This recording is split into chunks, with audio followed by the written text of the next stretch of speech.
오늘 시간에는 한미동맹이라는 하나의 키워드를 가지고 역사를 다시 조감해보는, 조망해보는 시간을 가지려고 하는데, 역시 역사 이야기이기 때문에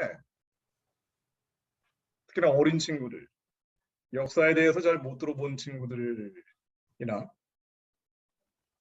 또 민감하고 미묘한 한국의 현대사에 대해서 잘못된 정보를 가지고 계신 학부모들, 어른들 같은 경우는 잘 이해가 안 되시는 부분이 있을 수 있습니다. 사실은 이제 오늘 제가 말씀드리는 것도 뭐 한두 시간에 될 수 있는 내용들은 아닙니다. 이거 뭐 길게 얘기하면 뭐 한두 끝도 없이 말씀드릴 수가 있지만 그야말로 러프하게 아주 대충 조망을 해보는 시간이라고 생각하시면 됩니다. 특히 한미동맹이라는 이 한미관계, 국제문제라는 키워드를 가지고 말이죠. 우리가 오해하고 있는 부분 중에 대표적인 영역이 뭐 경제 문제, 그리고 국제 문제. 기독교인들이 가장 많은 오해를 하고 있는 부분들이 바로 이 경제하고 국제 문제. 가장 중요한 것만큼 오해하는 정도가 심합니다. 그래서 제가 오늘 이 시간에도 역사 아주 딱딱하고 접근하기 어려운 영역입니다만은 최대한 짧으면서도 있는 그대로의 역사를 하나님의 시간을 가지고 조망을 해보려고 합니다. 제가 먼저 이제 시사적인 이야기 먼저 꺼내보려고 하는데요. 4월 16일이죠. 북한이 미사일을 발사했습니다. 미사일 발사하는 거는 뉴스가 아니에요. 북한 미사일 발사하는 건 워낙 많이 날리기 때문에 우리는 감각이 잘 없습니다. 이게 무슨 일이 벌어지고 있는지 개념 자체를 파악하기 어려운데요. 어쨌든 올해 2022년만 들어서도 이 13번째 미사일을 발사했습니다. 왜 미사일을 발사하느냐? 북한이 왜 미사일을 발사하고 핵실험을 6차례나 하고 또 한다고 얘기하고 왜 자꾸 저런 이야기들이 나오는지 특히나 어린 친구들, 젊은 친구들한테 얘기를 해보면 북한 없었으면 좋겠다 이런 얘기하는 사람들도 많아요. 우리하고는 전혀 상관없는 다른 나라 같기도 하고 또 그럼에도 불구하고 한국에 대해서 공갈협박하는 부분들도 있고 그런데 왜 자꾸 미사일이 날리고 왜 핵실험을 하고 왜 저러느냐? 뭐 간단합니다. 아주 간단해요. 목적은 하나예요. 북한이 이번에 날린 것도 그렇고 얼마 있으면 한미연합군사훈련이라는 걸 하고 제가 오늘 중요한 키워드로 제시하는 것이 바로 이 한미동맹이라는 것인데 이 한미동맹이라는 건 원래 군사적인 동맹입니다. 게임하는 친구들 게임은 뭐 많이 하지 마세요. 근데 어쨌든 게임에서 뭐 동맹 맺잖아요. 얼라이언스를 맺는데 한국과 미국이 동맹을 맺고 있다는 건 군사적인 동맹입니다. 그래서 이 군사적인 동맹이라는 건 군사훈련을 한다는 거예요. 지금 당장 전쟁이 있는 게 아니기 때문에. 그래서 한미연합 군사훈련이라는 걸 연례적으로 하는데 이제 이거를 하지 말라는 거예요. 북한의 요구는 왜 자꾸 미사일 날리면서 저런 식으로 땡칸을 쓰냐면은 한미 훈련을 중단하고 또 한 가지 주한미군을 철수하라는 겁니다. 지금까지 이게 분단 이후에 거의 80년 가까이 흐르고 있는데 북한의 일관된 요구사항 한국에 대해서 요구하는 거는 그렇게 많지는 않습니다. 지금까지 요구하는 거는. 한미연합훈련을 중단하고 주한미군을 철수하라는 거예요. 뭐 자기들끼리 하는 얘기는 적화통일하겠다는 얘기를 하고 있지만 어쨌든 한국에 요구하는 거는 아주 심플하다고요. 한미연합훈련 중단하고 주한미군 철수하라는 거예요. 북한 포스터인데 북한의 벽에 이 평양 가면 이런 뭐 그림이나 뭐 벽화 같은 걸 많이 볼 수 있다고 합니다. 미제를 몰아내고 조국을 통일하자. 그러니까 쟤네들이 얘기하는 통일이란 개념. 북한에서 넘어온 탈북자들도 남한에 4만 명 가까이 있는데 이 탈북자들도 항상 하는 얘기지만 어릴 때부터 그야말로 요람에서 무덤까지 입만 열면 통일을 얘기하고 우리는 통일 얘기 잘 안 하지만 북한 사람들은 통일입니다. 시작도 통일이고 마지막도 통일. 근데 얘네들이 얘기하는 통일은 뭐냐면 반드시 조건이 있어요. 북한이 남과 북을 통일하겠다고 하면서 항상 하는 얘기는 미제를 몰아내자. 미제국주의자들가 남한에서 나가야 된다는 거예요. 주한미군이 철수하고 한미훈련이 중단돼야 된다는 겁니다. 이래서 이번에 미사일도 날린 거예요.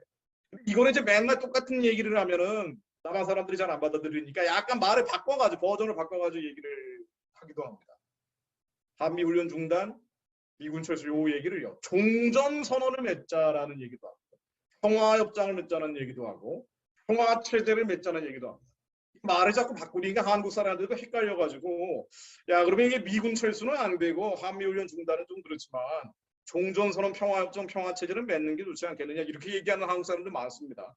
여론조사하면은 국민의 절반 정도는 그렇게 나와요. 여기 강의 들으시는 분들도 아마 절반 정도는 그렇게 나올 겁니다. 종전선언 뭐가 어떠냐? 전쟁을 끝내는 선언이고 평화협정, 평화체제라는 것도 평화라는 건 좋은 거니까 반드시 맺어야 되는 거 아니냐라고 생각을 하는데 어쨌든 여러분들이 뭐라고 생각하든 간에 마의 이제 어린 친구들 같은 경우, 젊은 친구들 같은 경우는 개념이 없겠지만 그런데 이 종전선언, 평화협정, 평화체제라는 거는요 북한이 아주 80년 동안 주장해왔던 겁니다. 주한미군 철수, 한미동맹 해체, 한미훈련 중단이라는 것을 조금 버전을 바꿔가지고 표현하는 거예요. 이 종전선언은 뭐냐면은요. 6.25 사변이 1950년에서 53년까지 있었잖아요. 여러분들 태어나기 전에 저도 태어나기 전에 있었는데 6.25 전쟁이 아직 끝난 상태가 아니에요. 뭐냐면 이제 정전협정이라고 해서 잠시 트루스파이어라고 합니다. 잠시 전쟁을 중단한 협정을 맺은 거에 불과하지 완전히 전쟁을 끝낸 건 아니에요. 그래서 이걸 완전히 전쟁을 끝내는 6.25 사변을 끝내는 선언을 남과 북이 혹은 미국, 중국, 러시아까지 합쳐가지고 맺자라는 게 이제 종전선언입니다. 북한의 주장 중에 대표적인 거고.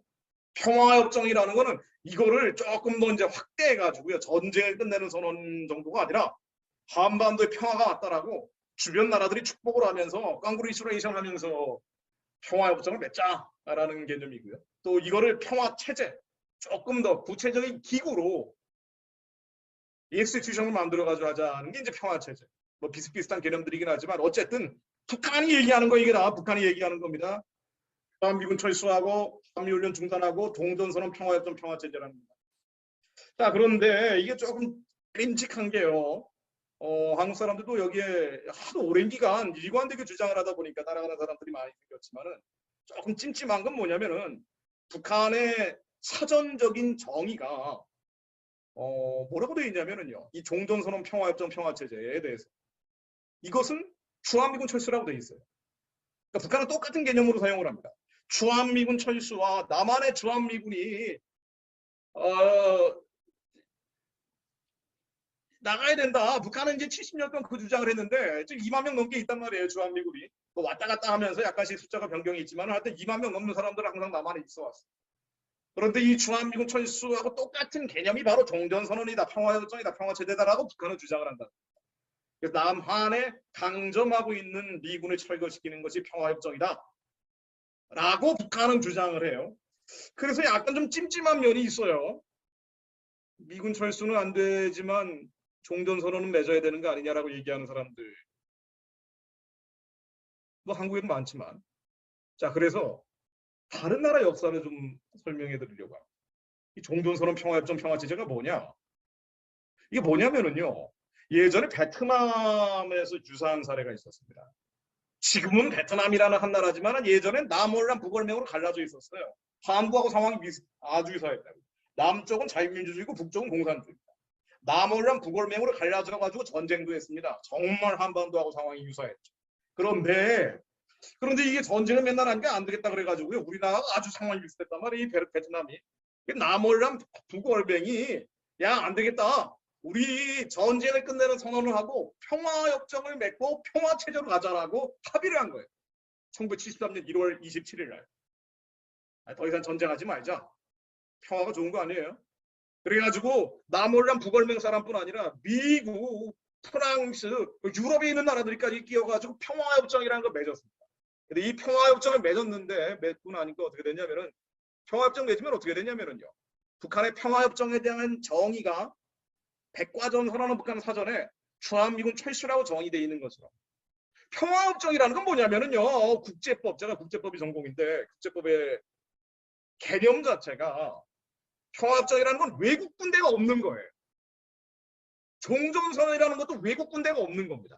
아니 전쟁이 끝났는데 왜 주한미군이 있냐 말이에요. 평화가 왔는데 왜 주한미군이 있냐고. 그러니까 이 종전선언 평화협정이라는 건 뭐라고 얘기하든지 간에 미군이 나가는 거야.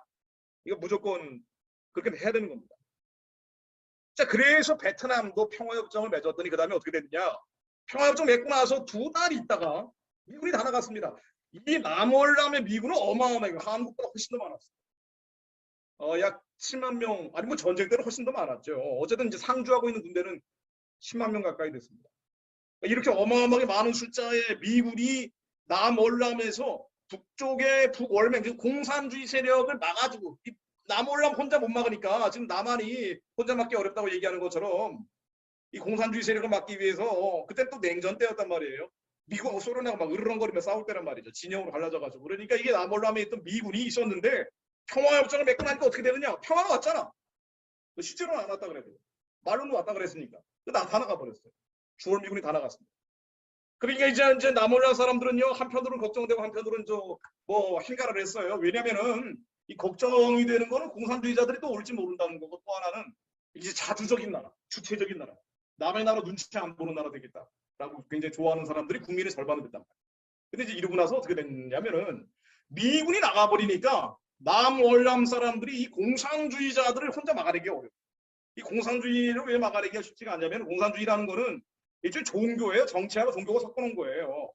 이슬람이 정치 종교라고 얘기하는데, 그런 것처럼 공산주의는 하나님 믿는 사람이 없습니다. 공산주의라는 것은 이 세상에 혁명을 하는 것이, 부익부 비리비리 없애기 위한 혁명을 하는 것이 그게 그들의 종교가 되어 있는 거예요. 이게 목숨 걸고 한단 말이에요. 그러다 보니까 이 목숨 걸고 공산주의자들이 남월남을 먹어치우겠다 그러는데, 미국이 빠져나오고 나니까 2년 있다가, 정확히 2년 있다가 남침을 합니다. 북월맹 군대가 갑자기 침략을 해버립니다. 근데 이 남월남 사람들은 자본주의에 찌들어가지고 말이에요. 이 자본주의가 좋은 거긴 한데, 여기 찌들어 버리면은 완전히 이 퇴폐 향락 이쪽으로 간단 말이죠. 자, 이러다 보니까 이제 남월남 사람들이 자기 나라를 지키지 못한 겁니다. 미군이 나가버리니까. 3월 5일 날, 75년 3월 5일 날 침략을 했어. 침략하고 나서 55일, 시간도 얼마 안 걸렸어. 뭐 이 얘기 하다 보면 또 끝도 없지만 55일 만에 남월남 수도, 우리도 따지면 서울이 함락돼 버리고 끝나버린 겁니다. 그 다음에 어떤 일이 벌어졌느냐? 아니, 이 남월남 사람들이 말이야, 미국 나가라고 그럴 때는 언제고, 평화협정 맺을 때는 언제고 말이야. 공산주의자들이 몰려오니까 이 공산주의자들은 사람들을 내버려두지 않는단 말이에요. 혁명을 하기 위해서 부익부 빈익빈, 그야말로 1%하고 99%를 나눈단 말이죠. 1% 착취하는 세력들을 없애야 99% 착취받는 사람들이 행복해지는 세상이라는 거예요. 근데 이 1%를 누가 정하느냐? 이 착취하는 자들이 누가 정하느냐? 뭐 예를 들면 한국에서 아파트 2채 이상 가지고 있는 사람들은 착취하는 사람들을 정할 것이냐? 이 기준을 공산당이 정한다. 근데 이 공산화가 딱 되고 나니까 착취하는, 부르주아라는 사람들을 공산주의자들 마음에 안 드는 놈들은 다 죽이는. 그러니까 이게 남월남 사람들이 공포에 떨기 시작한 겁니다. 우리가 미군 나가라고 할 때는 그 얘기가 아니었는데. 그래가지고 이제 남월남에서 도망을 치기 시작하는데, 도망치는 사람들이 뭐 타고 도망치냐면은요, 위로 중국으로 도망치는 사람들도 있었지만은 보트 타고 도망치는 사람들이 그렇게 많았어요.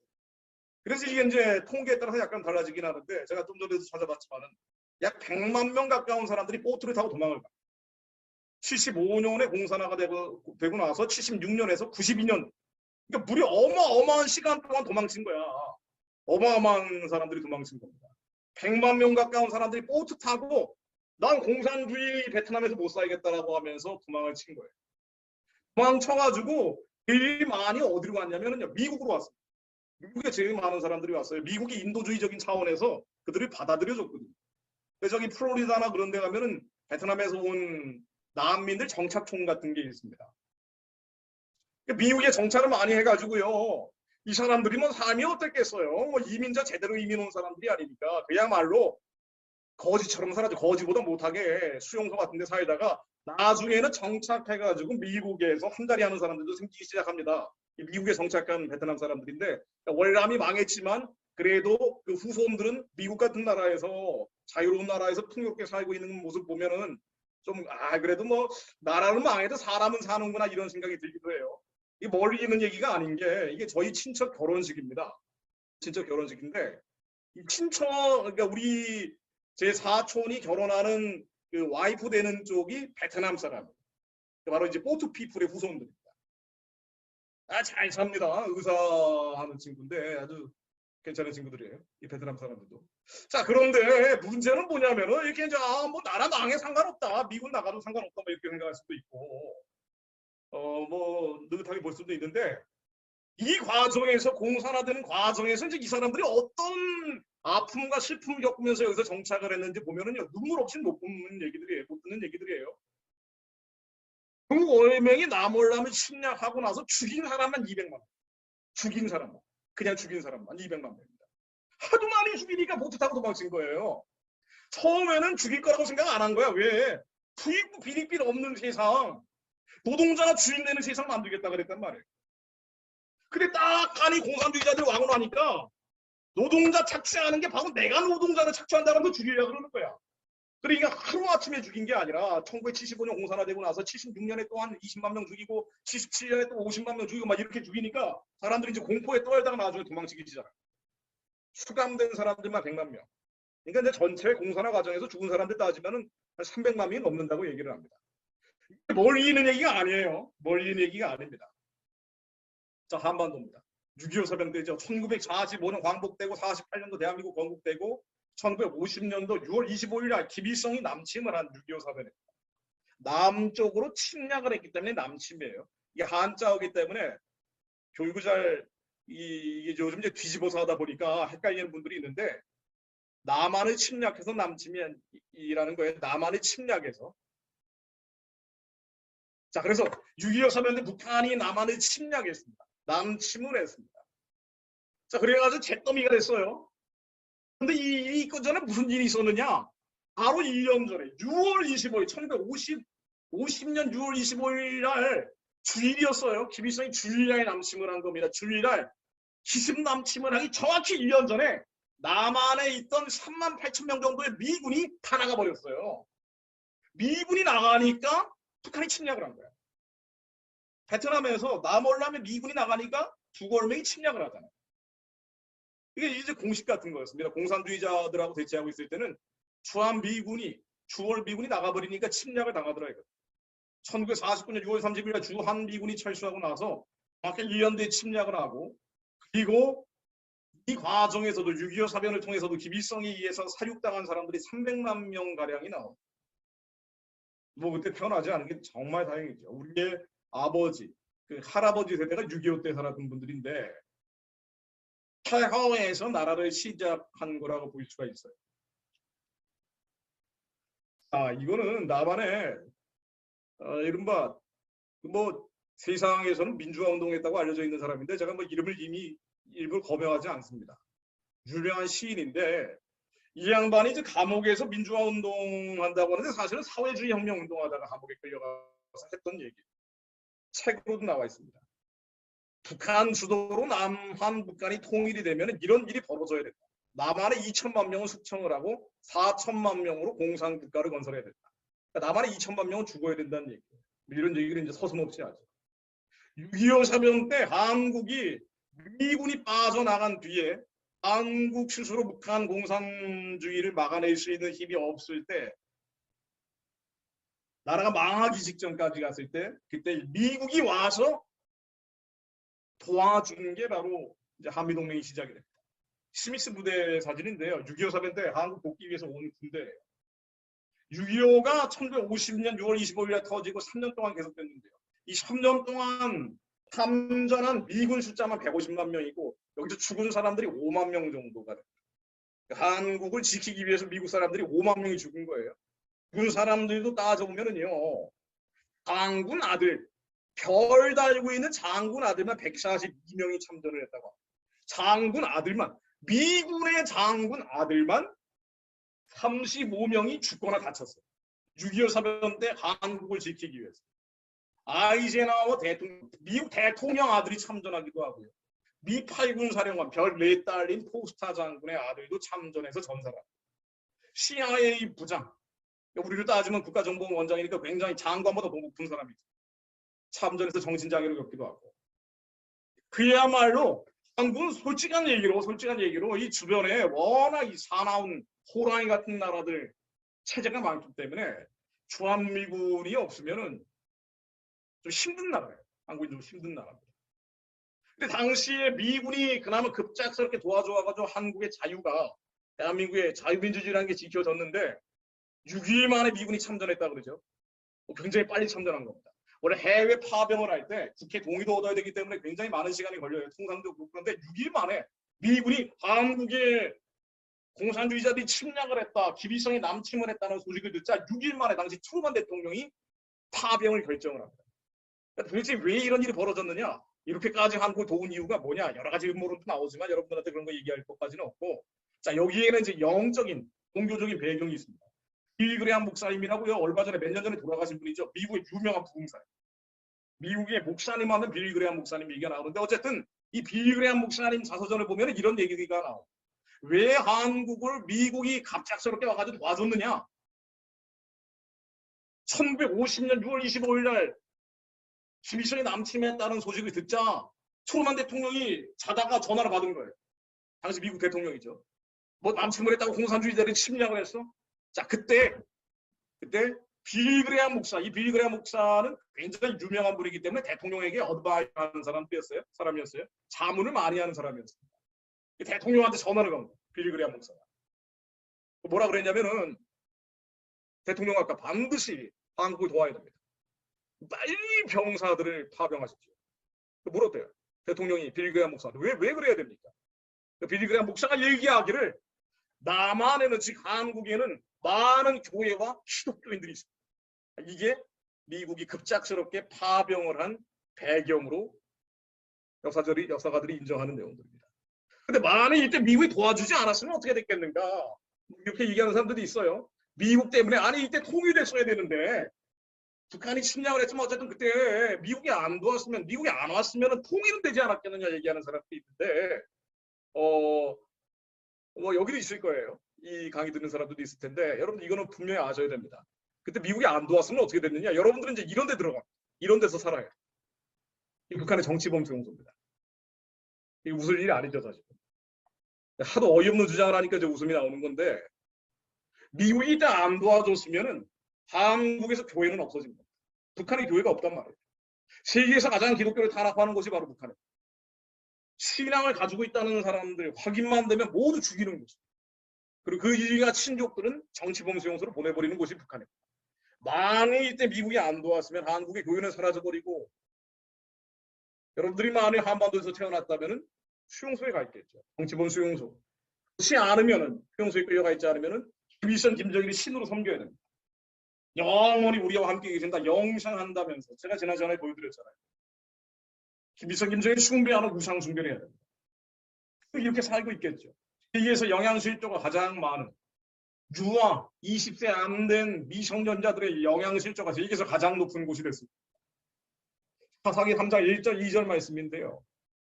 여러분 우리가 전쟁을 안다는 게 뭐냐면 전쟁을 안다는 특히나 하나님이 역사하셨던 나라에서 전쟁을 기억한다는 건 하나님을 기억하는 거예요. 하나님을 기억하는 겁니다. 대한민국은 제가 2번의 강의를 통해서 강조한 것처럼 그냥 만들어진 나라가 아니고요. 세계에서 유일하게 기독교 국가를 만들겠다라고 하면서 20만이 세운 나라.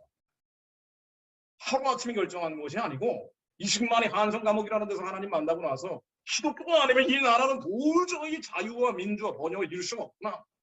반드시 예수 그리스도 위에 나라 만들어야 되겠다고 해서 기도하면서 일제 35년 동안 기도하면서 잉태되고 기도하면서 출산된 나라란 말이에요. 그래서 1948년 5월 31일에 대한민국이 초대 의회를 시작할 때 기도하면서 198명의 국회의원들이 모두 일어났어요. 예수 그리스도 이름으로 기도하며 시작된 나라가 대한민국입니다. 그런데 이런 나라를 기도하며 세워지고 교회가 부흥을 했던 이 나라에 전쟁이라는 건 어떤 의미를 갖냐면요. 바로 교회를 없애는 의미를 갖습니다. 실제로 김일성은 북한의 교회를 다 없애고 1950년 6.25 사변을 통해서 남한의 교회도 없애기 위해서 6.25 사변을 일으킨 거예요. 영적인 시각에서 보면 그렇습니다. 성경적인 시각에서 들여다보면 그래요. 그래서 이 6.25 사변이라는 건 뭐냐면요. 하나님이 남한의 교회가 없어진 걸 막아주신 거예요. 사사기 3장 1절에 나오듯이 여호와께서 가나안의 모든 전쟁들을 알지 못한 이스라엘을 시험하려 하시고 이스라엘 자손의 세대 중에 아직 전쟁을 알지 못하는 자들에게 그것을 가르쳐 알게 하려 와서 남겨두신 이방민족. 그런데 이게 이제 시간이 지나면 말이죠. 하나님의 기이한 행적들을 자녀들에게 또 그 자녀들에게 전해야 되는데 전하지 않기 때문에 전쟁에서도 하나님이 지켜주신 걸 기억을 못하는 거야 사람들. 전쟁을 알지 못한다는 게 뭐냐면 하나님이 전쟁에서 지켜주신 걸 기억하지 않는다는 거예요. 지금 한국 사람들이 그렇죠. 여러분들이 6.25나 다른 한미동맹, 주한미군에 대해서 오해하고 있는 분들이 사실은 그런 거예요. 하나님이 기이한 사적을 기억하지 못하는 것. 전쟁을 알지 못하는 유대 백성들하고 똑같은 꼴이에요. 한미 군사동맹 6.25 사변 이후에 미군이 떠났다가 6.25 사변이 발생을 하고 그리고 다시 미군이 한반도에 들어옵니다. 그때 맺어진 게 한미 상호방위 조약이라는 거예요. 한미군은 6.25 사변 이후에 계속 한국에 주둔해 왔습니다. 근데 이게 이제 어떻게 맺어진 건지 역사적인 연원 뿌리를 들어가 보면 이래요. 1953년도 7월 26일 날 휴전협정, 전쟁을 잠시 중단하는 휴전협정이라는 게 남과 북한 사이에 맺어집니다. 휴전협정이었어요. 완전히 전쟁을 끝내는 전쟁이 아닙니다. 휴전협정을 맺고 나서 그리고 3개월 뒤에 한미 동맹이라는 게 만들어진 거예요. 한미 상호 방위 조약에 의해서. 조약은 나라와 나라 사이에 맺는 약속이란 말이죠. 근데 이 한미 상호 방위 조약을 미국은 맺어줄 생각이 눈꼽만큼도 없었어요. 전쟁 끝났으니까 나가려고 그랬어요. 예전에 6.25 때처럼. 왜? 돈이 들어갑니까? 주한미군 있으면 돈이 엄청 들어간단 말이에요. 우리가 주한미군 방위군, 어른들은 뭐 그런 얘기 이해하시겠지만 주한미군 방위군이 들어간다고 뭐 이러쿵저러쿵 말은 많이 하는데 사실은 주한미군 자체에 미국이 쓰는 돈은 천문학적으로 많이 들어간단 말이죠. 그러니까 이 주한미군으로 인해서 코스트, 비용이 너무 많이 들어가고 너무나 많은 희생을 치러야 되기 때문에 왜 한국을 굳이 피 흘리면서까지 지켜야 되는지에 대한 정당성이 없으면 주한미군을 둘 이유가 없습니다. 그런데 한미 동맹 맺기 싫어하는 미국을 이승만 대통령이 그야말로 공갈 협박, 벼랑 끝 전술을 폈다 그래요. 브링크맨십이라고 합니다. 벼랑 끝 전술을 펴가지고 미국을 끌어들여서 맺은 게 한미 동맹, 주한미군입니다. 한반도 사진인데요. 한반도라는 건 반도기 때문에 해양하고 대륙하고 중간에 있습니다. 이 한반도라는 것은 매우 묘한 지역이 있는데 이쪽에 우범지대라고 볼 수가 있어요. 우범지대. 우리 우범지대에 가면 깡패들한테 얻어맞고 싶잖아요. 그러니까 우범지대는 가면 안 된단 말이에요. 근데 한반도는 우리의 의지와는 상관없이 우리는 우범지대에서 태어난 거예요. 대륙과 해양, 중국과 일본은 1000년 전에나 2000년 전에나 강대국이었어요. 우리는 강대국이었던 적이 거의 없지만 지금이 역사상 가장 강한 나라입니다. 고구려도 사실은 그 위쪽만, 북쪽 지역만 힘을 떨쳤지 뭐 이게 한반도 전역에서 통일을 한 건 아니잖아. 그런데 이게 이제 중국이나 일본은 언제나 강대국이었다. 얘네들이 일본은 특히나 침략하는 나라들이 없었기 때문에. 그래서 이 중국은 뒤통수 망치 같은 개념이고요. 우리 심장을 겨누는 단도 같은 개념이 일본이란 말이에요. 그러니까 우리가 조금만 약해지면은 중국이 몰려오거나 일본이 몰려오는 거예요. 그렇게 했던 전쟁들이 950번이 넘는다라고 역사에는 기록이 되어 있기도 합니다. 5년에 한 번씩 전쟁이 있었던 나라란 말이에요. 지난 전에 얘기했던 것처럼 19세기 말 20세기 초 근대로 들어서면서부터는 더 많은 전쟁들, 14년에 한 번씩 큰 전쟁들이 벌어졌어요. 이 큰 전쟁만 따진 거예요. 이러니까 이게 우범지대 사회다 보니까 중국이나 일본, 러시아까지 말이에요. 중국, 일본, 러시아. 틈만 나면 얘네들이 이제 해양으로 내려가려고 해도 한반도로 거쳐야 돼요. 대륙으로 올라가려고 해도 한반도로 거쳐야 되니까 틈만 나면 우리를 괴롭힌단 말이에요. 중국, 일본, 러시아. 5000년 동안 당한 거예요, 우리는. 그러니까 맨날 한을 품고 산다 그래요, 한. 식민지였던 적이 너무나 많아요, 사실은. 일제 식민지 말고도 예전에는 중국의 식민지나 마찬가지였단 말이에요. 이러니까 이게 이제 도대체 이 중국, 일본, 러시아를 제어를 하려면은 얘네들보다 더 센 힘이 필요해요. 우리는 더 센 힘이 필요합니다. 이걸 원교 군공이라고 얘기해요. 혼자병법에 나오는 외교의 제1공식이라고 흔히 얘기하는 겁니다. 원교 군공. 지금까지 얘기한 거 다 까먹어도 좋은데 요거 하나는 기억해요. 원교 군공. 무슨 얘기냐? 멀리 있는 나라하고는 사귀고 가까이 있는 나라는 침략한다. 중국, 일본, 러시아는 우리가 붙어있기 때문에 틈만 나면 침략합니다. 틈만 나면 침략한다. 원교 군공. 예. 틈만 나면 침략을 하는 거야. 그러니까 우리 입장에서는요, 주변 나라들하고 잘 지내보려고 해도 얘네들이 약해지면 들어오니까 약해지면 문 열고 들어와 버린다니까요. 중국, 일본은, 러시아까지. 그러니까 우리를 침략할 영토적인 이해관계가 없는 멀리 있는 나라, 그런 강한 나라가 있으면 좋은 거예요. 그런 나라하고 동맹을 맺으면 가까이 있는 나라들을 제어할 수 있다. 다행히 미국이라는 나라가 엄청 강한 나라.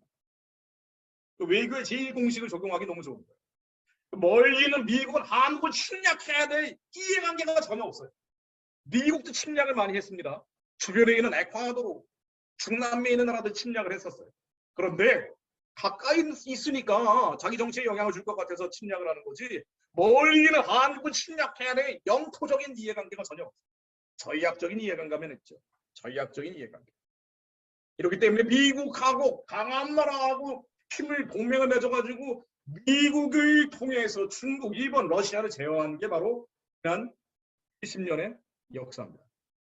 미국이 어느 정도로 강하길래 그러느냐? 미국이 진짜 강한 나라냐?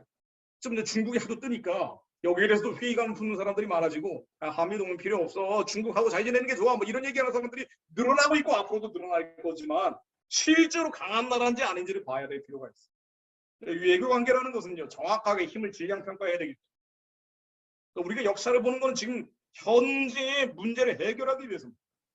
자, 그런데 정말 미국이 강한 나라냐? 이걸 가지고요 논쟁을 하기 시작하면은 열흘을 해도 끝이 안 나는 얘기죠. 야, 미국은 이렇게 잘해놨어, 중국은 이게 잘해놨어, 뭐 얘기하면 한도 끝도 없는데 그냥 숫자로만 표시하면 이렇게.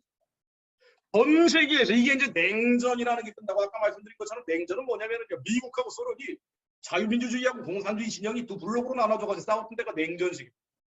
요게 1990년도 베를린 장벽이 무너지고 나서 소련이 함께 무너지고 지금 러시아가 됐죠. 그러면서 동서냉전이라는 게 끝이 났어요. 근데 냉전이 끝난 직후에 미국의 군사비를 들여다보니까 전 세계에서 절반 정도를 쓰더라고요.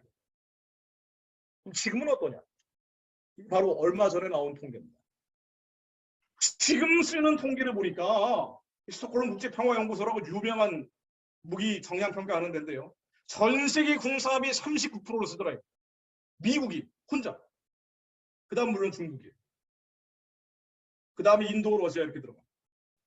전 세계 군사비의 40% 정도를 쓴다는 거는요, 이게 이제 쉽게 얘기하면 나머지 나라들이 합쳐도 미국 하나를 감당하기 어렵다는 뜻을 의미합니다.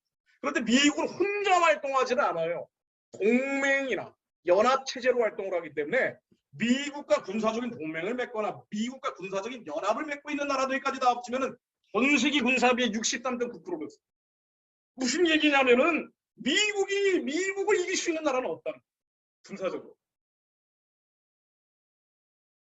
너무나 정확한 통계입니다. 중국, 러시아가 힘을 합쳐도 미국을 못 이겨요. 합쳐봐야 나머지 나라들 다 끌어모아봐야 32.1%밖에 안 되거든요. 미국하고 동맹을 맺거나 연합을 맺고 있는 나라들 다 합치면 63.9%니, 그런 나라하고 한국이 연합을 맺고 있으면 한국을 건드릴 수가 없는 거예요. 그러다 보니 기적이 만들어진 겁니다. 제가 이거 세 번째 보여드리는 그림입니다. 지난번, 그지난번 시간 계속 보여드리는 그림입니다.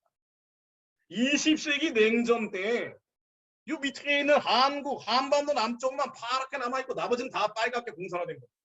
교회가 다 사라져버린 거예요. 어떻게 이런 기적이 가능했겠느냐. 문명이라는 건 말이죠. 이 컬처 파워라는 거는 웨이브를 타고 온단 말이에요. 그러니까 어떤 지역이 공산화되면 빠져나갈 수가 없는 거예요. 그런데 어떻게 한국은 공산화되지 않았냐, 교회를 지켜내느냐? 바로 미국 때문에. 한미동맹이 있었기 때문에. 한미동맹을 통해서 한국의 군사력도 어마어마하게 강해지기 시작. 지난번에 잠깐 언급한 것처럼 19세기 말에 조선의 군대가 8,500명, 명성황후가 일본 닌자들에 의해서 살해되는 것도 막지 못하는 군사 약체국 중의 약체국이었어요. 그러니까 나라가 망해버린 거예요. 그런데 건국초에 1948년도 8월 15일 날 건국초에 5만 명에 불과했던 한국 군인 숫자가 20만 대통령 말기에 약 12년 지난 다음에 보니까 70만 명으로 늘어나요. 어떻게 이게 가능했느냐. 이승만이 조르고 졸랐죠. 미국만 있으면 안 된다. 한국 군대도 강해져야 된다. 군사 원정 요청하고 군사 훈련 요청하고, 그래서 한국 군대도 세계적인 강군으로 거듭나게 돼.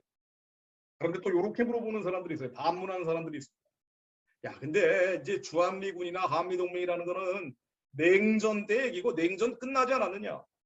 이제 무슨 소련처럼 공산주의 블록으로 묶여 있는 것도 아니고, 이제는 한미동맹을 극복하고 주한미군도 철수하고 너희 이제 중국하고 잘 지내는 게 훨씬 더 중요하다. 이렇게 얘기하는 사람들이 있습니다. 이 중에도 아마 절반 정도 그렇게 생각할 수 있습니다. 여러분들 정신 차려야 됩니다. 정신을 똑바로 차려야 돼요. 정신 똑바로 차리지 않으면은 이 약육강식이라 그러는데, 약자는 강자한테 먹히는 게 이 세상에. 바로 조금 전에도 제가 PPT 준비하고 있는데 바로 제 집 앞에서 말이죠. 까마귀가 요만한 참새는 아니고 참새보다 좀 작은 새인데 말이죠. 까마귀가 참새만한 새를 잡아먹더라. 여러분 까마귀가 새 잡아먹는 거나 처음 봤는데 까마귀가 말이에요. 새가 새를 잡아먹어. 지금 무슨 블랙 이글도 아니고 말이에요. 이게 국제관계입니다. 여러분들 정신 차려야 됩니다. 우리가 만에 한미동맹에서 벗어나면 어떻게 되느냐. 주한미군이 나가버리면 어떻게 되느냐. 우크라이나 꼴납니다.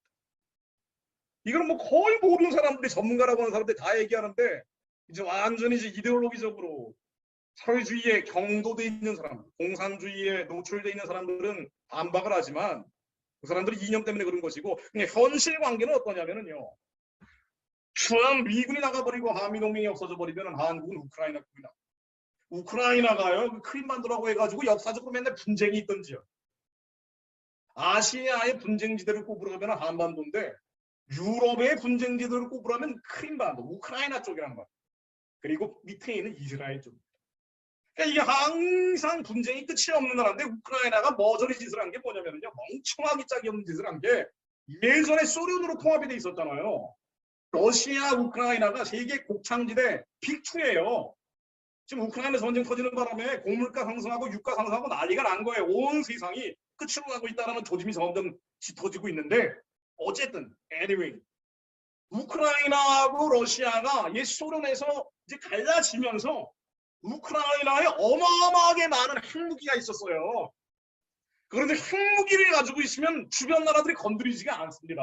왜? 핵폭탄 하나 맞으면은 많이 죽으면은 몇십만 명 죽어버리니까 아무리 약한 나라라고 해도 이 나라가 핵무기가 있으면 건드릴 수가 없단 말이에요.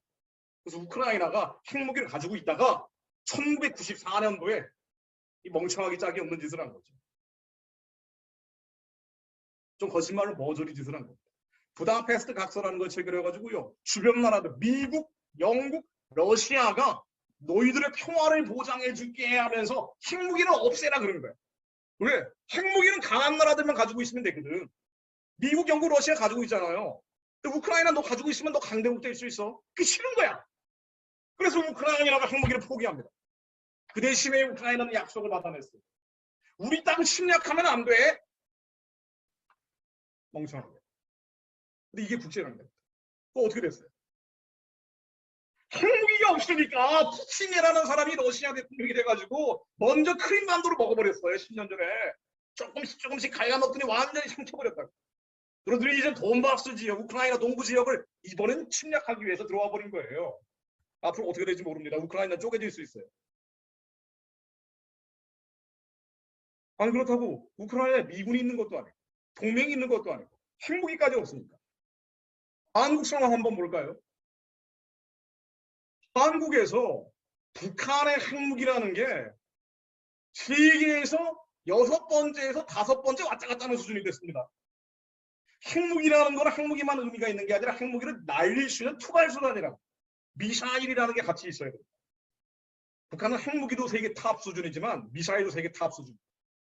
아니 근데 이 미사일 핵무기 결합한 게 세계에서 5번째, 6번째 수준으로 지금 막 약진을 해놨기 때문에 만약 한국이 핵무기도 없는데 미군이 나가버리고 동맹이 없어져 버리면 그 다음에 어떻게 되느냐?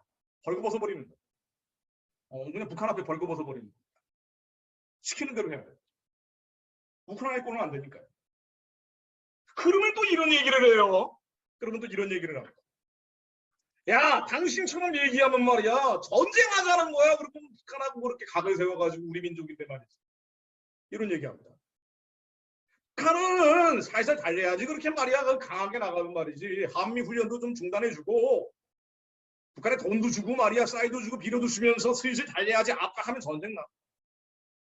그래, 요걸 들어줘야지 평화가 오는 거야. 평화는 좋은 거 아닙니까? 하면서 말이죠. 북한이 요구하는 종전선언 들어줘야 돼. 평화협정 들어줘야 돼. 평화체질 들어줘야 돼. 한미 군사훈련 같은 거 좀 중단하면 안 되냐 말이야. 지금 전쟁 있는 것도 아닌데. 이렇게 반문하는 사람들이 굉장히 많습니다. 역시 여론조사하면 국민의 절반. 정말 그런데도 대한민국이 지켜지고 있는 게 하나님 은혜예요. 근데 여러분들 정신 똑바로 차려야 됩니다. 정말로. 정말로 정신 똑바로 차려야 돼요. 북한의 요구를 들어주면 평화가 온다. 북한을 압박하면 전쟁이 난다. 한미동맹 얘기하고 주한미군 얘기하면은 전쟁하자는 거다 이런 얘기하는 사람 이게 미신에 빠져 있는 건데요. 제가 통계를 몇 가지만 보여드릴게요. 역사적인 결론을 내리기 전에.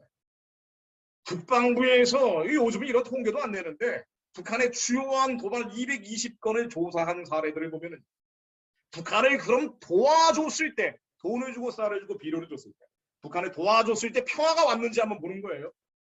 북한이 얼마나 도발을 많이 했는지 평균적으로 통계를 낸 건데 이게 예전에 노무현 정부 때까지만 통계가 나와 있는 겁니다.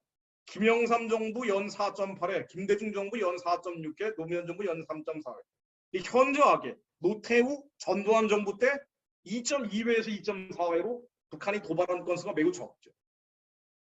자, 이때가 어떤 때냐면요. 우리가 흔히 얘기하는 군인 정부 시절, 권위주의 정부 시절.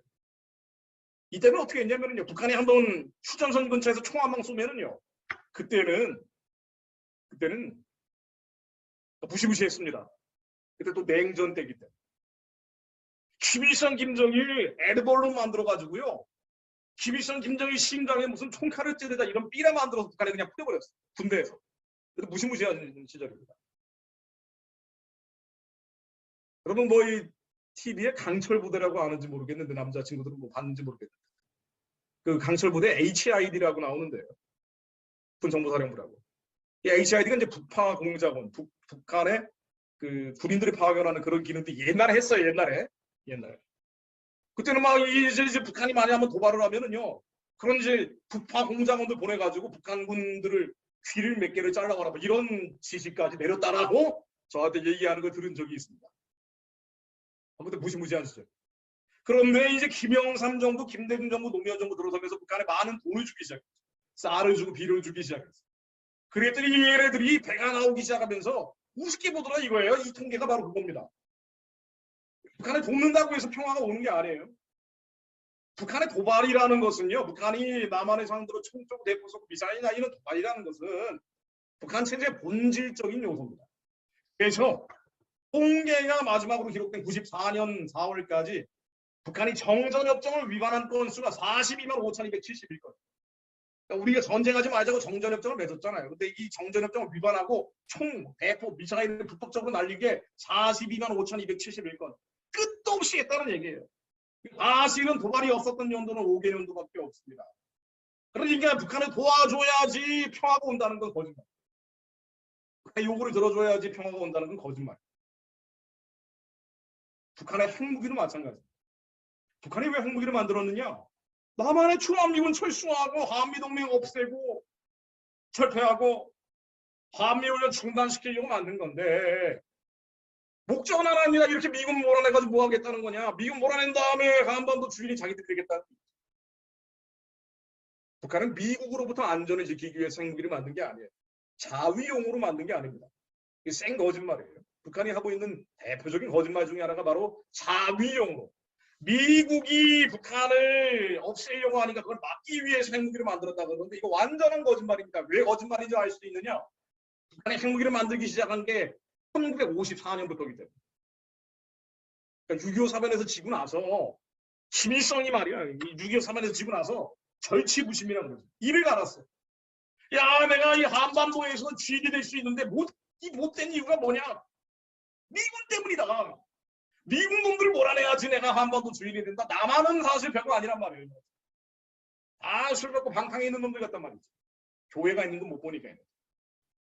아니 이게 이제 한 번이면 한 방이면 날아갈 것 같은데 미국 놈들 때문에 안 됩니다.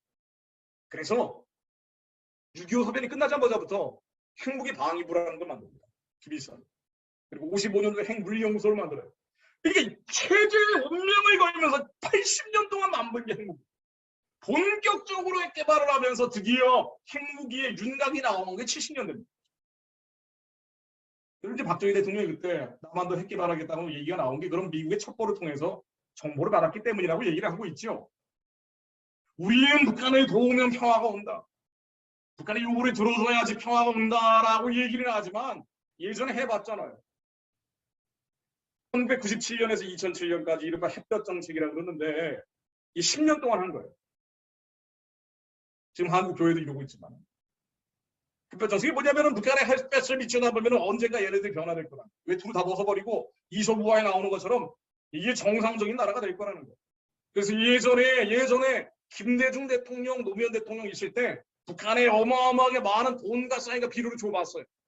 그거 줘봤습니다. 그때 준 돈과 쌀과 비료를 다 합치면 69억 5천만 달러를 줬다 그래요. 어마어마하게 많이 줬습니다. 69억 5천만 달러를 가지고 식량을 사면 어느 정도냐? 식량을 사면은 북한의 2,500만 주민들이 26년치 살 식량을 돈을 줬어. 쌀을 줬어. 비료를 줬어. 이 69억 5천만 달러치를 줬는데 이걸 가지고 태국쌀이나 옥수수, 당시 국제 옥수수 가격을 비교해가지고 옥수수를 사서 2,500만 주민들한테 다 먹인다 그러면은요. 26년 동안 한 명도 안 굶주려 죽을 수 있는 사람 한 명도 안 굶주려 죽일 정도로 많은 돈과 쌀과 비료를 줘봤다고요. 그랬더니 어떻게 됐느냐? 공장이 나오고 시장이 만들어지고 개혁 개방을 한 게 아니라 하나도 안 달라지고 딱 하나 달라진 게 뭐냐? 26년치 식량 살 돈을 줬다니까. 하나 달라진 거. 하나 달라진 거. 군사비가 늘었습니다. 북한의 군사비 지출이 3배가 폭증을 한 거예요. 우리가 돈 주니까. 아니, 믿을 놈을 믿어야지. 이때 북한에서는 300만 명이 굶어 죽었다. 300만 명이 굶어 죽고 군사비 지출만 늘린 거예요. 그래가지고 뭐 했느냐? 이게 통일부에 나와 있는 통계를 제가 캡처를 한 건데 2006년도에 그때 노무현 정부 때인데요. 우리가 현금을 제일 많이 줬을 때 현금만 2,982억 원을 줬어요. 북한에. 이때 북한이 드디어 핵실험을 합니다. 핵실험을 지금까지 여러 차례 했는데 그중에 첫 번째 핵실험. 핵무기 만들었습니다라고 하면서 핵무기 만들었습니다 하면서 전 세계에 이게 딱 보여줬을 때 그때가 바로 우리가 돈을 제일 많이 줬을 때 북한에 돈 주면 핵무기 만듭니다. 알 주면 미사일 만듭니다. 비료 주니까 온갖 무기 사드립니다. 왜 이러냐? 북한은 왜 이러느냐? 이게 지난번 제가 얘기한 지난번 얘기한 거.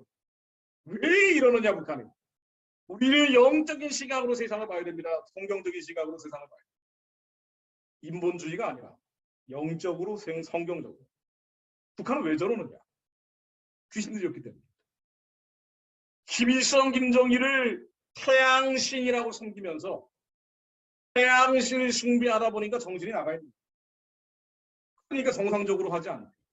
김일성은 하나님이라고 그러는데 김정일도 하나님이라고 그러는데 공식적인 출판물이에요. 이걸 주체사상이라고 얘기합니다.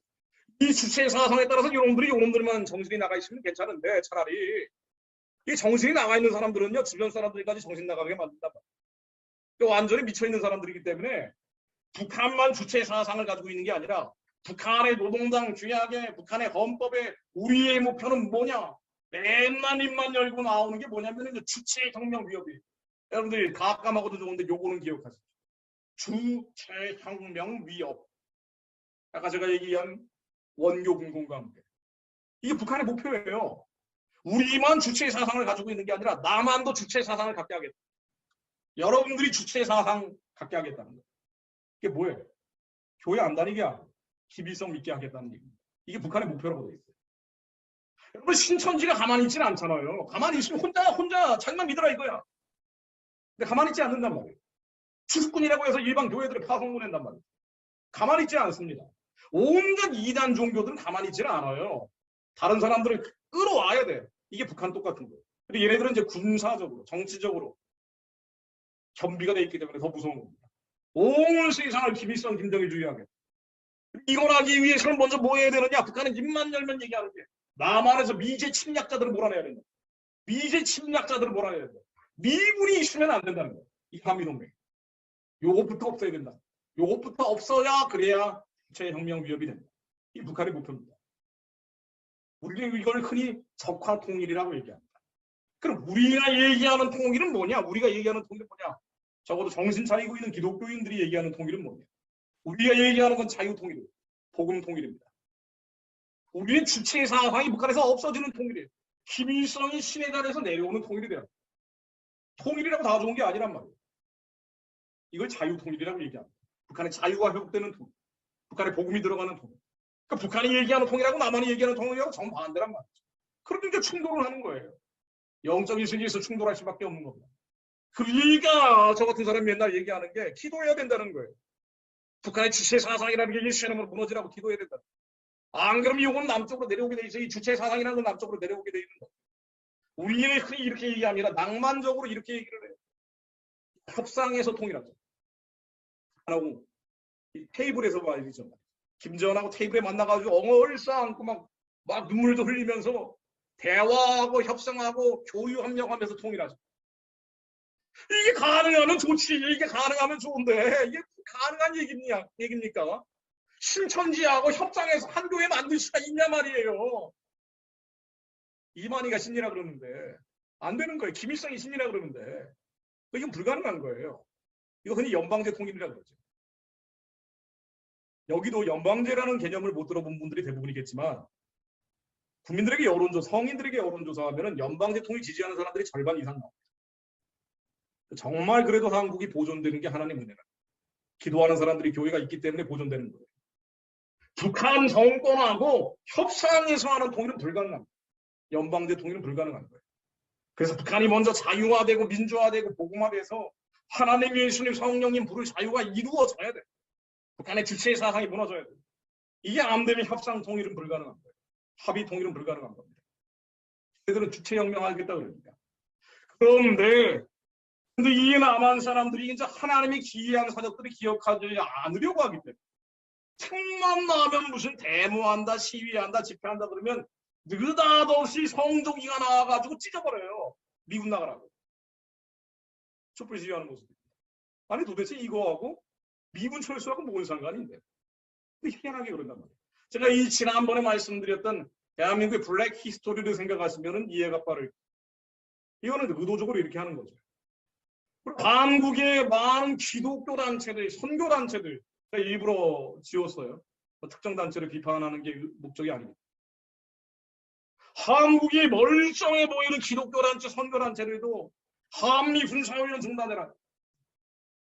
이제는 한미 군사동맹은 정리할 때가 됐다. 성명서 내용입니다. 그러고 앉았어요. 근데 뭘 지금 당장 주한미군이 철수하고 한미동맹에 해제된다고 해서 북한이 당장 침략하지는 않겠죠. 김정은도 바쁠 텐데.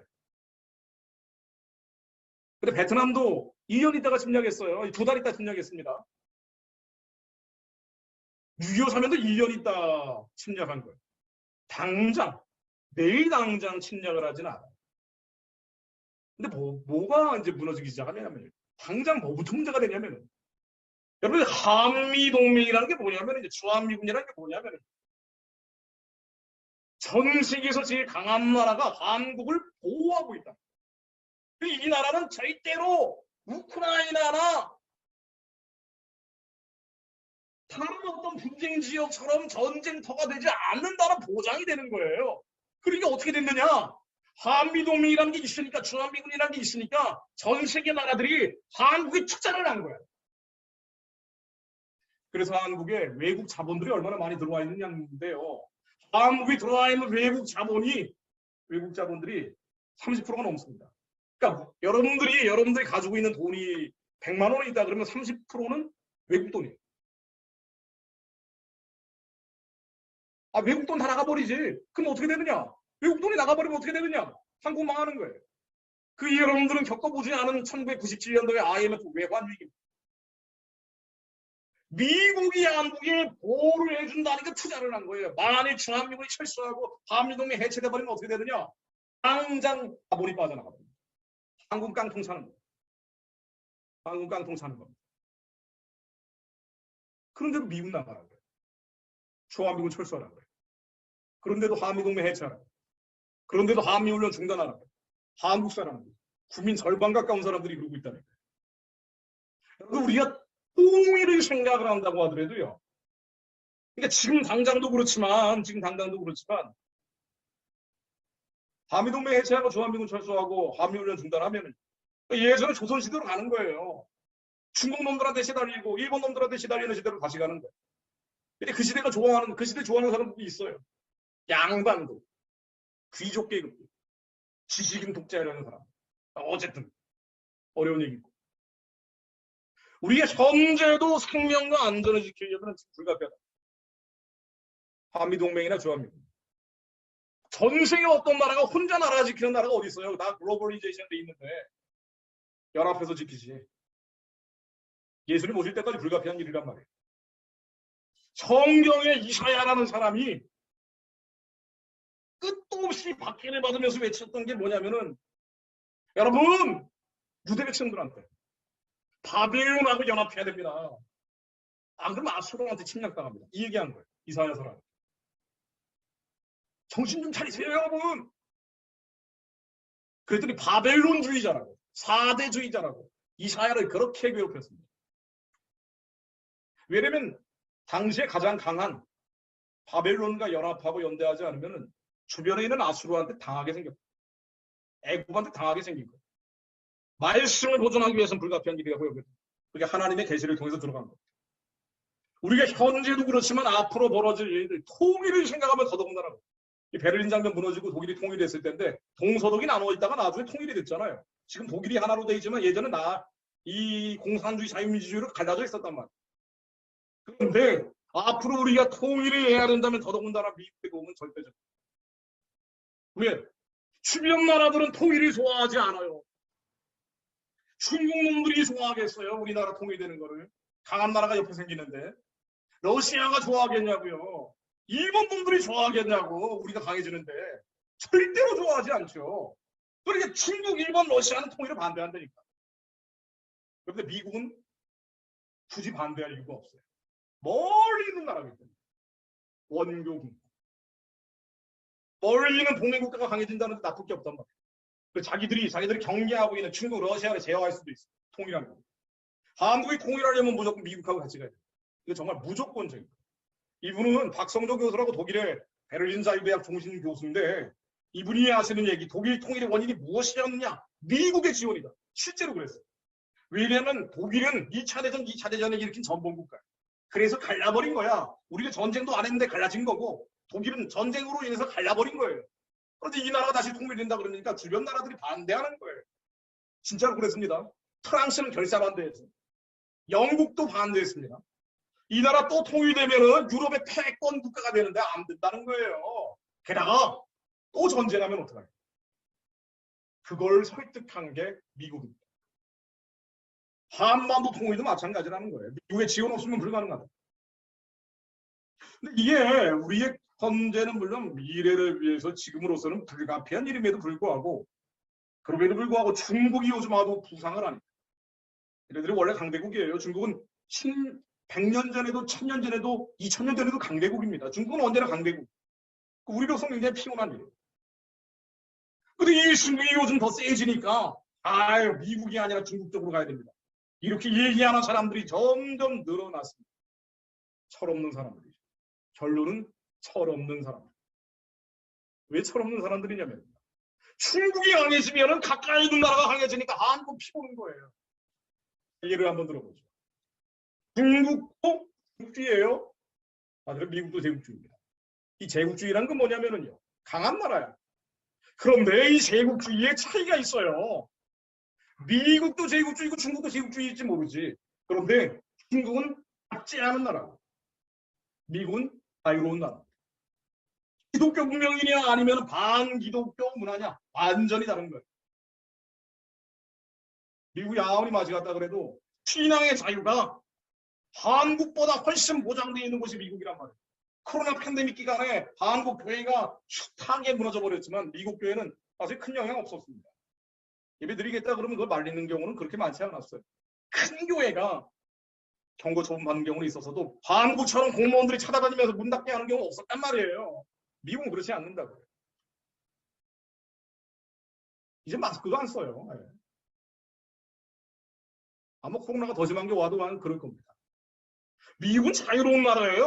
원래 뿌리 자체가 자유를 박탈당하면 총 들고 나오는 나라라. 총기 소유가 자유화되어 있기 때문에. 중국은 원래 그렇지 않은 나라입니다. 권위주의 체제. 이게 중국 공산당이라는 게 80년대에 나오면서부터 더 심해진 거예요. 중국 공산당 체제는 뭐냐? 계급 체제입니다. 계급 체제. 제가 나중에 PPT 드릴 테니까 이거 읽어보세요. 디크레토 교수라고 인민이라고 3부작 책이 있는데 굉장히 두꺼운 책이지만 아주 흥미로운 책입니다. 중국 공산당 질서가 어떤지 그 민낯, 맨 얼굴을 그대로 보여주고 있는데 평등이라는 말은 하지만 실제로 그 안에 엄청난 위계 질서가 있다는 거예요. 하이어라키가 있다는 거예요. 그래서 위에 특권 계급이 모든 것을 지배하고 있다. 중국 공산당 당 간부들은 그들이 먹는 야채도 특영 농장으로 따로 만들어서 먹는다. 여러분들이 중국 사람들이 요즘 잘 산다고 한국에 와서 갑질하고 돌아다니고 그러니까 중국 다 잘 사는 줄 알지만은요, 안 그렇다는 거예요. 그 사람들은 뭐냐? 중국 공산당원들. 이게 중국 모습입니다. 양극화, 한국이 양극화 얘기하지만 양극화 제일 심한 데가 어디냐? 북한, 그리고 중국이에요. 오른쪽 잘 사는, 오른쪽입니까 여러분 보기에는? 어쨌든 왼쪽 못 사는 사람. 상위 1%가 국부의 41%를 가지고 있어요. 완전히 양극화된 나라. 그럼 상위 1%는 뭐냐? 공산당. 그리고 공산당 간부. 미국도 양극화되어 있죠. 상위 1%가 국부 26%를 가지고 있어요.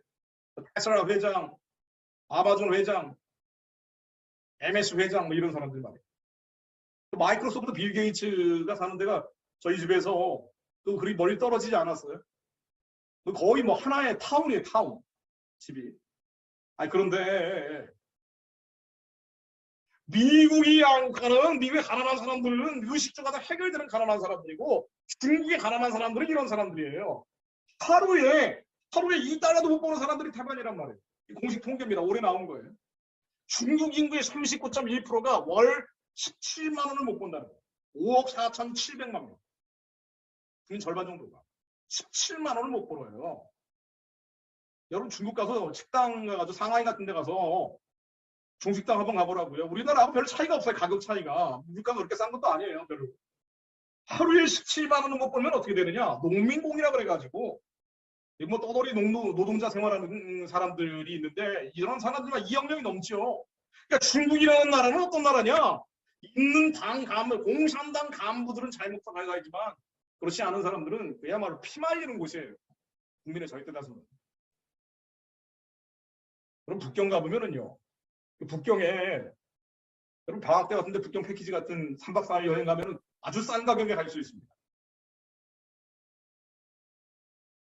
한 5년 전에 50만 원이 안 되는 가격으로 저도 3박 4일 갔다 온 적이 있는데 호텔이 북경의 호텔이 이런 좋은 호텔이 있나 하는 데를 마지막에 하루 재워주는 데가 있어요. 북경 사람들이 와가지고 주말마다 와서 그런데 노는 거 보니까 이 사람들은 어떤 사람들일까 하고 생각을 해보면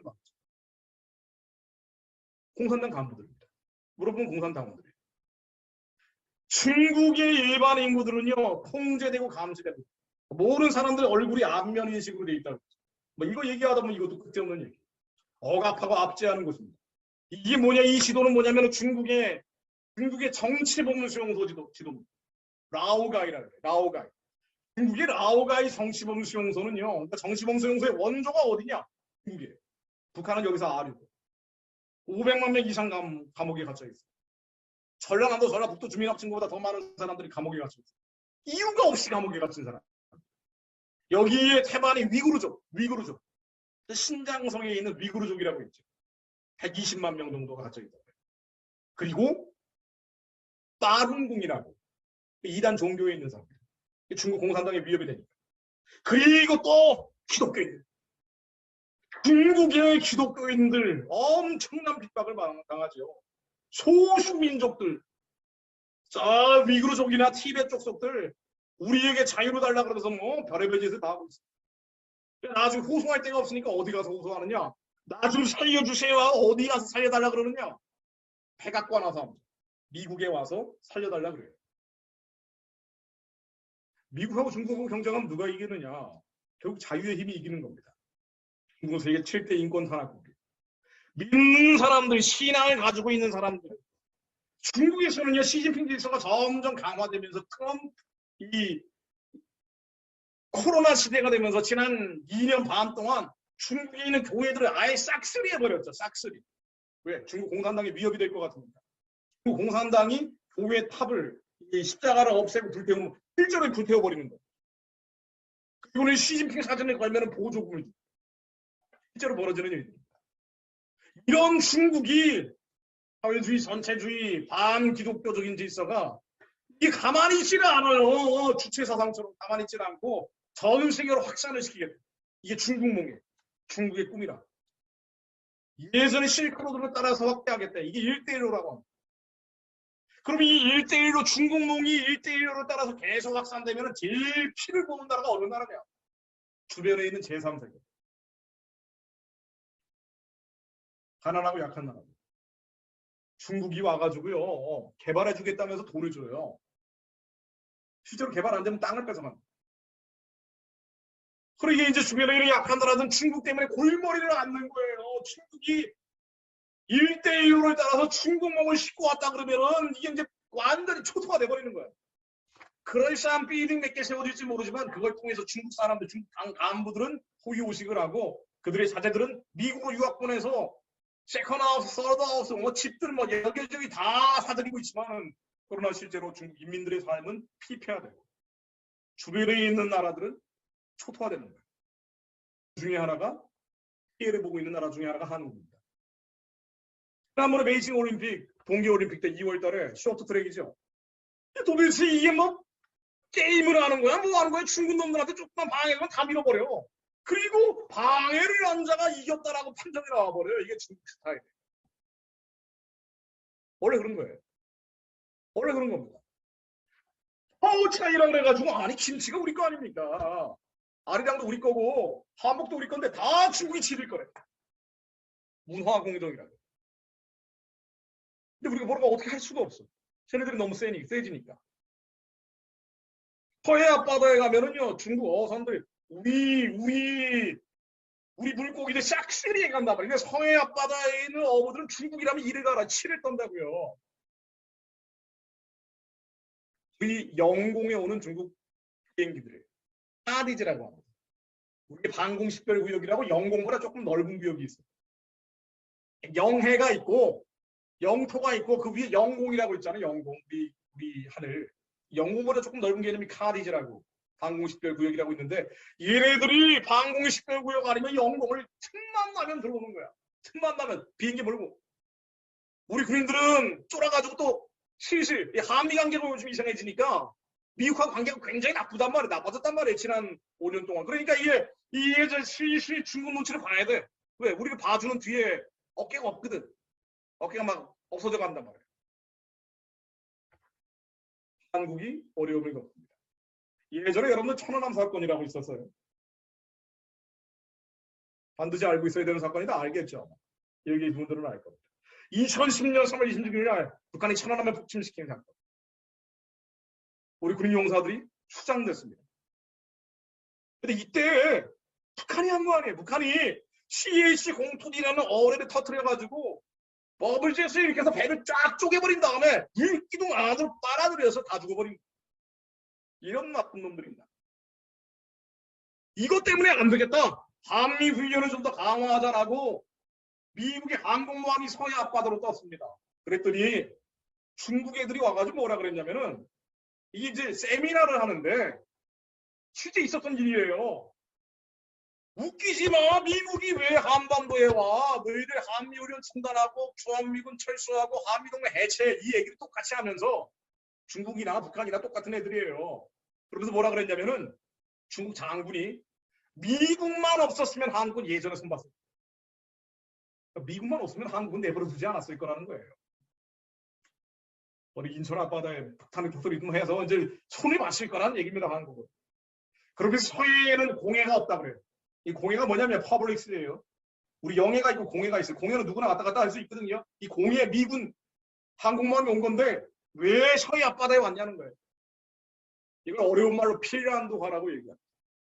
핀란드가 예전에 러시아하고 독일 사이에 껴가지고 자기가 스스로 결정을 못하는 완전히 이제 예속된 나라가 돼버린 걸 핀란드화라.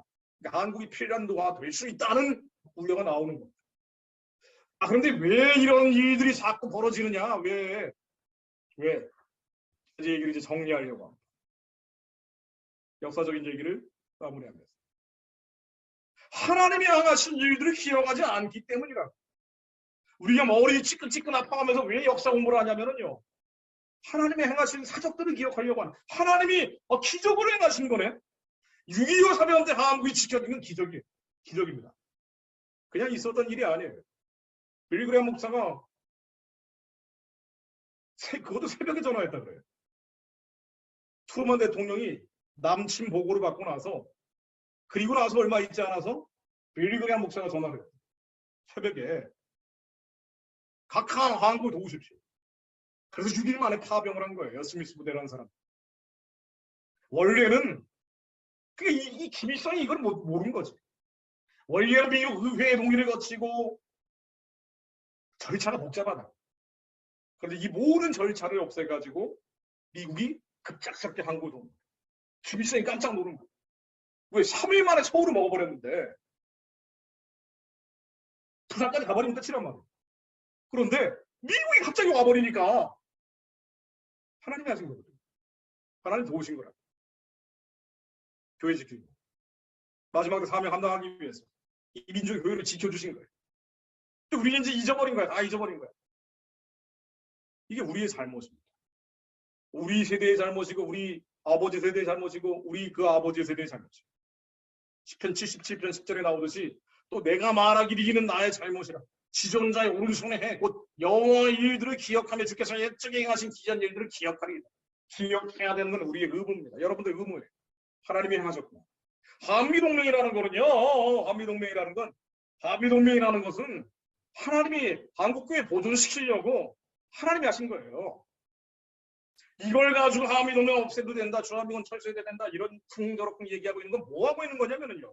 스스로 뭐 하고 있는 거냐면 이 민족 역사에서 하나님이 행하신 일들을 지워버리겠다. 그런 얘기를 자꾸 들으니까 그럴싸하게 들리거든요. 인본주의라는 건 그럴싸하게 들린다고요. 이승만에 대해서 흠회하고 비방하고 비난하는 것도 사실 마찬가지입니다.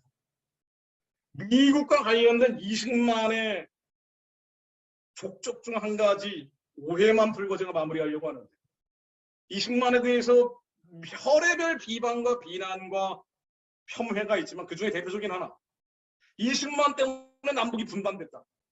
이승만이 강대국 미국을 끌어들여가지고 친미 4대주의자로서 계속적으로 미국 아래 빌붙어가지고 분단 국가를 만들었다. 이런 얘기하는 사람들이 있습니다. 이게 이제 요즘은 교과서까지 들어가 버린 거예요. 그러면서 예를 드는 게 남한의 단독 정부를 만들어야 된다라고 이승만이 얘기했던 게 있어요. 나라 만들기 전에 1945년 광복되고 나서 1946년 6월 3일 날 청읍이라는 지역에서 남한의 단독 정부라도 만들어야 된다는 말을 이승만이 했다는 것을 빌미로 이승만이 한반도 통합국가를 만들 수 있었는데도 불구하고 남한의 단독 정부를 미국의 힘을 빌어서 만들었다라고 비난을 합니다. 자, 이제 제가 오해 한 가지만 풀고 가려고 하는데 이게 이제 시간이 많이 갔지만 요거는 만든 김에 PPT를 내가 만든 김에 그냥 말하고 넘어가는 게 낫겠어요. 완전한 거짓말이죠. 그러니까 하나님의 기이한 사적들을 지워버리니까 이렇게 돼버리는 거예요. 하나님이 행하신 기적들을 기억하지 않으려고 하니까 이런 일들이 벌어집니다. 1946년도 6월 3일 날 이승만이 남한에서 단독 정부라도 만들어야 된다는 말이 왜 나왔냐면은 먼저 북한에서 공산주의 정권이 사실상 만들어졌기 때문에 시계열상으로 보면 45년 8월 15일에 광복되고 나서 45년 9월 달에 김일성이 평양광장에 나오고요. 이미 이때 소련이 지령을 내려서 북한에 정권을 만들려고 그랬어요. 소련의 위성국가를 만들려고 그랬어요. 파피 스테이트를 만들려고 그랬어요. 꼭두각시 나라를 만들려고 그랬어요. 만들려고 한 다음에 46년 그러니까 해가 바뀌어서 그 다음에 2월 달에 북조선 임시인민위원회라고 사실은 정부가 만들어집니다. 북한 지역에 공산주의 정권이. 그리고 이 공산주의 정권이 토지개혁이라는 거예요. 토지개혁이 뭐냐면요. 제가 지난 시간에 이승만의 농지개혁을 말씀드렸는데 얘기만 듣고 끝나면 안 됩니다. 여러분들 공부해야 돼요. 농지개혁은 싼 가격에 싸들여서 싼 가격에 판 거예요. 그런데 예전에 친일파들이 가지고 있던 땅을 싼 가격에 농민들에게 나눠준 건데 북한의 토지개혁이라는 건 뭐냐면요. 강제로 뺏어가지고 강제로 농민들한테 나눠준다는 쇼를 한 거예요. 그런 다음에 집단 농장으로 만들어서 모두 김일성 땅으로 만들어버려요. 자, 그런데 땅을 뺏는 게 쉬운 일이냐 말이에요. 정부가 만들어줘야 돼. 정권이 만들어줘야 돼요. 이미 북한 공산주의 정권이 만들어져서 1946년 2월 달에 토지개혁이라는 걸 하고 토지를 다 뺏어버리니까 엄청나게 많은 사람들이 자유를 찾아서 신앙을 찾아서 남쪽으로 내려왔어요. 이 피난민들이 남쪽에 막 드기드기 시작했단 말이에요. 남한 사람들이. 그리고 이승만 박사 찾아와가지고 이미 북한은 넘어갔습니다. 매일같이 그러는 거예요. 이미 북한은 공산화됐습니다. 아니, 광복되고 1년도 안 돼서 이게 안 되겠으니까 미국하고 소련이 말이에요. 공동위원회라는 거 만들었어요. 미소공동위원회라고. 뭐 한 번은 들어봤을지 모르겠는데 미소공동위원회라는 데서 한반도 통합정부를 만들자라고 협상하고 타협하기 시작. 사실 협상 타협이 공산주의자들하고는 불가능합니다. 소련이 이미 북한에 정권을 만들어놨는데 당시에 미국의 협상대표가 책을 썼어요. 이 미소공동위원회를 하고 나서. 결론은 뭐냐면 공산주의자들은 말을 절대 믿지 마라. 이게 결론이에요. 그러니까 얘네들은 이미 북한 정권 만들고 남한도 공산화시키려고 미소공동위원회를 한 거예요. 이러니 대화가 될 리가 있나. 계속 공회전하는 거야. 소련이 방해를 하니까. 1946년 3월 달에. 안 되겠다 그래서 3개월 뒤에 이승만이 이러다가는 남한도 공산화된다. 남한만이라도 자유민주주의 국가를 만들어야 된다. 그래서 나온 발언. 분단하자는 얘기가 아니라. 요 얘기만 똑 해가지고 이승만이 미국의 힘을 빌어서 공산화의 분단 국가를 만들었다는 말도 안 되는 궤변을 들어보습니다. 그래서 미국이 앞잡이였다느니 뭐 별의별 얘기를 하죠. 이게 뭐 이승만을 좋아하고 나빠하고를 떠나가지고 이게 제가 이제 화를 내는 이유는 흥분을 하는 이유는 말이에요. 하나님이 행하신 일들이 치워버리려고 하기 때문이야. 이승만이 무슨 미국의 앞잡이에요. 교과서에 이렇게 나온다니까요. 여러분들 좋은 학교 안 다니고 이제 저 엉뚱한 세상학교 다니고 있으면 그런 교육을 받는단 말이에요. 그럼 교육 받았던 사람들은 여러분들이 이런 학교에 보냈어도 학부모들이 여전히 그런 생각하고 가지고 있는 사람들이 많단 말이에요. 미국의 앞잡이는 무슨 미국의 앞잡이에요. 이승만을 미국이 얼마나 싫어했는데 왜? 말을 안 들으니까. 말을 안 듣는단 말이에요. 이승만은 일제시대에도 조선을 독립시켜야 된다고 미국 궁성 찾아다니면서 당신들 안 그러면은 내가 다른 데나 또 프랑스에 청원할 거야, 영국에 청원할 거야. 하도 깜짝을 부르니까 이승만을 뭐라 그랬냐면요. 코리아 사이코라고 그랬다. 미친 영감이라고 불렀어. 아주 미친 사람이다 저 사람. 미쳤지. 독립에 미치고 광복에 미치고 하나님 뜻을 이루는데 미쳤던 사람이죠. 그러니까 이승만 엄청 싫어했습니다. 광복이 되고 나서도 이승만 말고 말 잘 듣는 사람들이 있었단 말이에요. 영어도 좀 하고 김규식 선생 같은 분, 여운형 같은 사람. 이런 사람을 남한의 지도자로 세우려고 그랬어요. 미국의 입장은 이거였습니다. 이승만은 말을 안 들어. 무조건 한국 사람들이 살아야 된다니까. 그러다가 어떤 일이 벌어지냐면 트루먼 대통령입니다. 한국의 파병을 결정한 사람이죠. 한국 사람들이 많이 빚진 사람이에요. 이 트루먼 대통령. 이 트루먼 대통령이 1947년 3월 11일 즉 광복되고 나서 대한민국이 세워지기 1년 전입니다. 2년 5개월 전에 트루먼 독트린이라는 게 있는데 이게 뭐냐면은 그리스라는 나라에 공산주의자들이 소련하고 연합을 해가지고 유럽 전체를 공산화시키려고 하는 계획이 너무 선명하게 드러나 버린 거예요. 확인이 돼버린 거예요. 안 되겠다. 이러다가는 이게 온 세상이 공산화돼요. 공산화되면 어떻게 됩니까? 교회가 없어지는 거예요. 이게 안 된다. 그래서 트루먼 독트린을 내요. 우리는 전 세계 공산주의를 막기 위해서 어느 힘을 다할 것이다.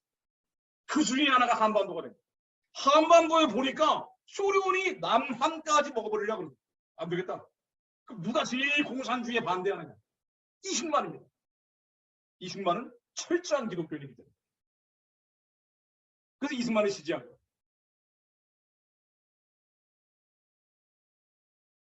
근데 이승만이 말을 안 해요. 말을 안 해요. 누구 말도 안 해요. 그러니까 이게 6.25 사변이 딱 터졌는데 말이에요. 6.25 사변 때 미국이 와가지고 도와줬어요. 유엔군이 와서 도와줬단 말이에요. 북한도 포로로 잡고 우리 국군 포로를 잡았죠. 남한도 북한 포로를 잡았습니다. 근데 이게 남한의 포로를 잡고 나니까 저 거제도라는데 모아놨는데 1953년도 휴전협정이 진행되고 있을 때 이제 남한 북한이 전쟁을 끝내고 미국 소련이 이제는 전쟁을 끝냅시다. 미국 중국이 전쟁을 끝냅시다 하고 휴전협정을 진행하고 있는데 바로 이 휴전협정을 진행하고 있던 1953년도 6월 달에 거제도에 있는 포로들을 말이야. 북한군 포로란 말이야.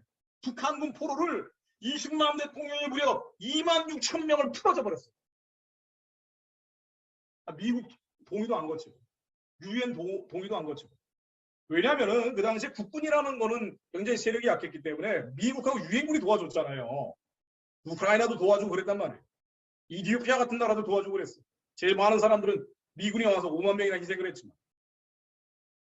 그래서 미국하고 유엔군이 주도적인 세력이었는데 거제도의 포로 수용소도 미국과 유엔군의 관리하에 있던 사람들이거든. 근데 이승만 대통령이 갑자기 풀어줘버린 거야. 국군들, 특공대를 보내가지고. 왜 풀어줬느냐?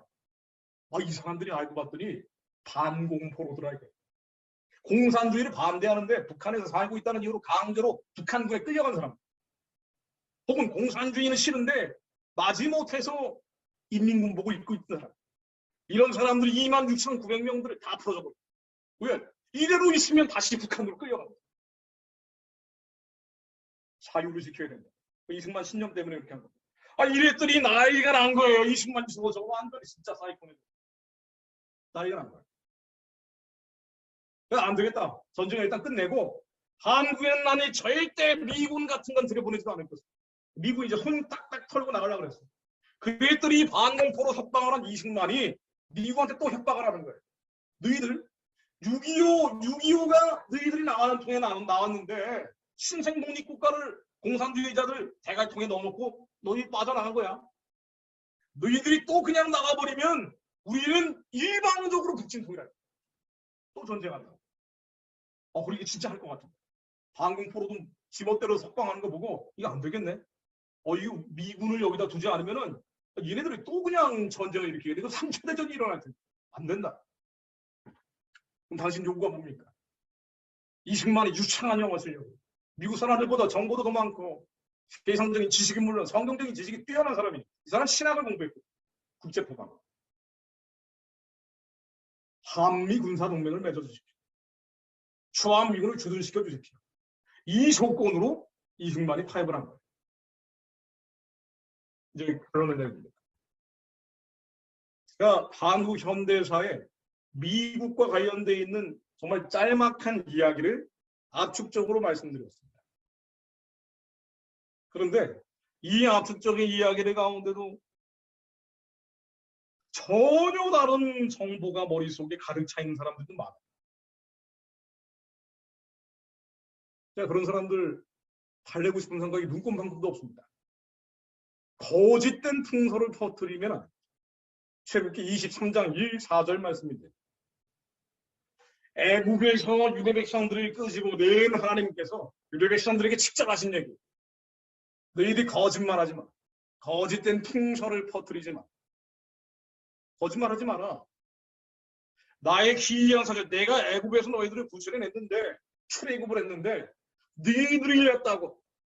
너희들이 했다라는 인본주의적인 생각으로 내가 너희를 광복시켜주고 독립을 시켜줬는데 너희들이 무슨 독립운동한 것만으로 광복된 것처럼 착각하지 말라는 거예요. 우리 민족에 그대로 적용되는 얘기입니다. 우리가 가열차게 독립운동했지만 그러나 하나님께서 우리를 살려주신 거예요. 악인과 연합하여 위증하는 증인이 되지 마요. 악인들과 연합하여 위증하는 악인이 뭐예요? 악인이 뭡니까? 하나님의 마음속에 두기 꺼려하는 사람.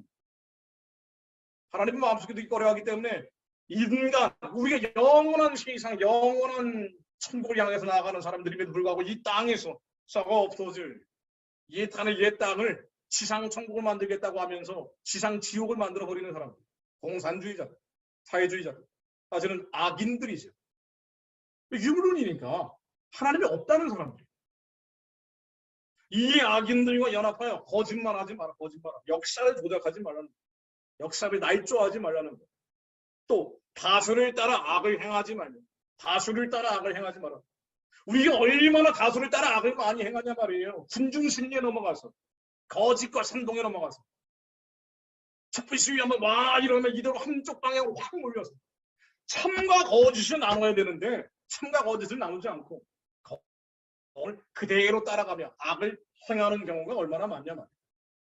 악을 행하지 말라는 겁니다. 송사에 다수를 따라 부당한 증언을 하지 말고, 거짓만 하지 마라. 부당한 증언을 하지 마라. 가난한 자의 송사라고 편벽대에 두둔하지 마라. 가난한 사람들의 편벽대에 이 사람들이 특별히 보호하지 말라는 거예요. 법이라는 것은 부자건 가난한 사람이건 똑같이 적용돼야죠. 가난한 사람, 나는 약자예요. 나는 소수자예요. 이런 이유로 소수자 약자라는 이름으로 특별히 보호하서는 안 된다는 겁니다. 그럼 내가 소수자고 내가 약자라고 하는 사람들은 특별히 보호해줘요.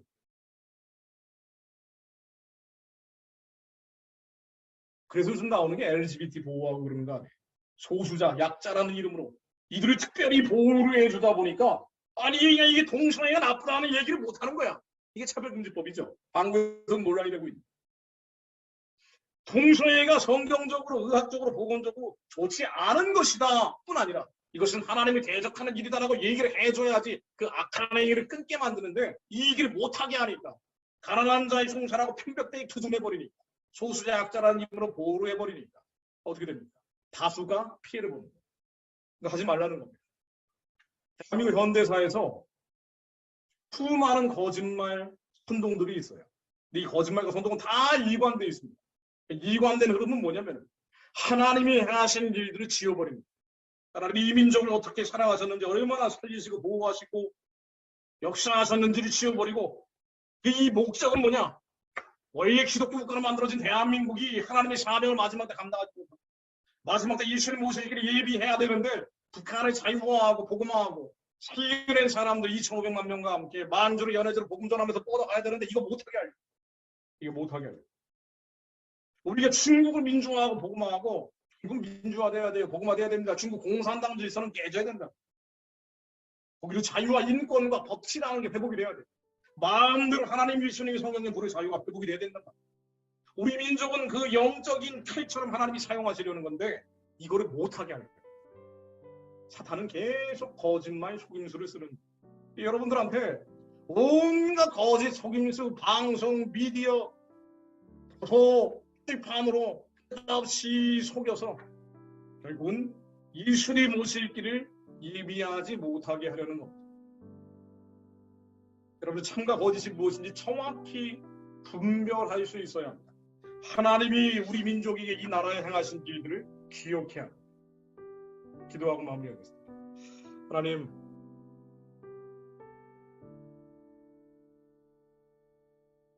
주님께서 대한민국 기도하며 세우게 하셨고 지금까지 수많은 위기와 환난을 기도를 통해 넘어오게 하셨습니다. 지금까지 자유와 민주와 인권과 교회를 지켜주심에 감사드립니다. 하나님, 저희들이 마지막 때 예수 모실 길을 예비하는 자들로 하나님의 거룩한 사명 감당하는 자들로 쓰임받게 하시고 그를 위해 하나님 거짓된 풍설을 따라가지 않게 하시고 하나님의 기이한 행적을 기억하는 자들로 우리의 자녀들을 또 그 자녀들을 사용하여 주시고 하나님이 선한 일들을 감당할 수 있도록 예수님 오시는 날까지 저희들을 붙잡고 동행하여 주옵소서.